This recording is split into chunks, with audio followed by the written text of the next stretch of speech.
Lynn, you're up next. Welcome to the Chris Salcedo Show.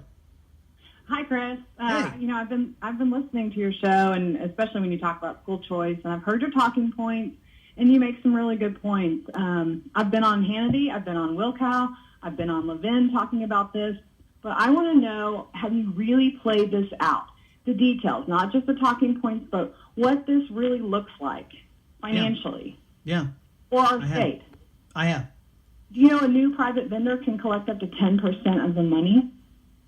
That, to me, that just creates new opportunities for fraud, waste, and abuse.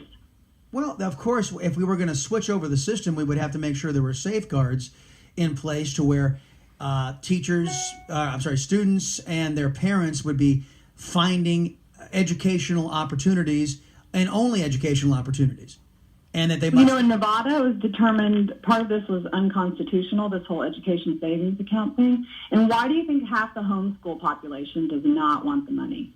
Why are they in dispute right now? Right, because they don't want to fall under some government auspices. They don't want the accountability, right? Well, no, they don't want to be told by bureaucrats that you must be teaching left-wing craziness as part of your curriculum, and they don't want that. Well, on the curriculum, the guy that was just talking about the Catholic schools, that's a fantasy if he thinks that this hasn't creeped into the Catholic schools, the private Catholic schools. It has. It has, and so. But nowhere to the degree that it has in government-run education. But nobody talks about that. Dan Patrick, Huffines, Abbott, no one talks about what our kids are learning in the classroom and how that's creeping into the private schools and the homeschool curriculum. But you know what? We think we can escape. And well, no, we can. And because Lynn, if I walk in as a parent, and I walk into a school and I find inappropriate teaching, i.e., politicking in the classroom, I can go to the school administrator and say, "Look, this is inappropriate. I want it to change." And the administrator. I'm doing that. I'm a public school parent of 3 kids. I ran for school board. I'm fighting some of this stuff in the classroom. Well, I'm sure it's easy. I'm sure it's been a cakewalk.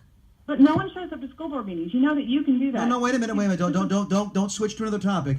I'm sure it's a cakewalk for you to be able to articulate problems that are inside of government-run schools, and I'm sure they're listening to you and they're dropping everything and they take you seriously. I'm sure all you had to do was show up and talk to one administrator, and it's been perfectly fine. And now everything's hunky-dory, right?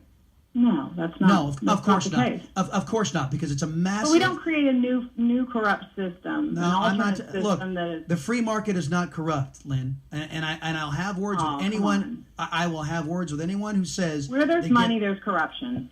Well, I'm sorry, you can't get something for nothing. It's the free market is the purest driving force in the world, and it has built the greatest country in the world, free enterprise and capitalism here in the United States. And again, where I was going with this is if you as a parent have the checkbook in your hand and you say to the school administrator, "I'm taking my child out if this doesn't change." As a matter of fact, I've talked to a couple of other parents, 10 of them as a matter of fact, and they all feel the same way. Do you want to test me? And anybody that has a business model instead of a government bureaucracy as their template or their guide is going to say, you know what, ma'am, you're right. This has got to change. But you're envisioning them taking the money to their own choice of religious school. What if they go to I didn't say religious. I didn't say. I've never said religious. I just said the parent's choice. And the power belongs in the hands of the parents and not the bureaucracy. And Lynn, do you want the money to go to an Islamic school? I mean, no one plays this out. Where's the money what do I going? care? What do I care? Because that's mixing our government dollars with a religious. There's no such thing as government dollars, Lynn. It's taxpayers' dollars. Taxpayer dollars. Yes, taxpayers' dollars. And you know what? No one plays this out, Chris. I promise you, it's fraught with issues. I understand it's fraught with issues, but right now... But you're promoting something we don't even know what it looks like. Lynn, all I can tell you is the free market is going to be a lot better than what we see right now, because what you have now is a massive, unaccountable bureaucracy that's wasting our money and not educating our children. Well, show up at school board meetings and tell them that. Yeah. Vote.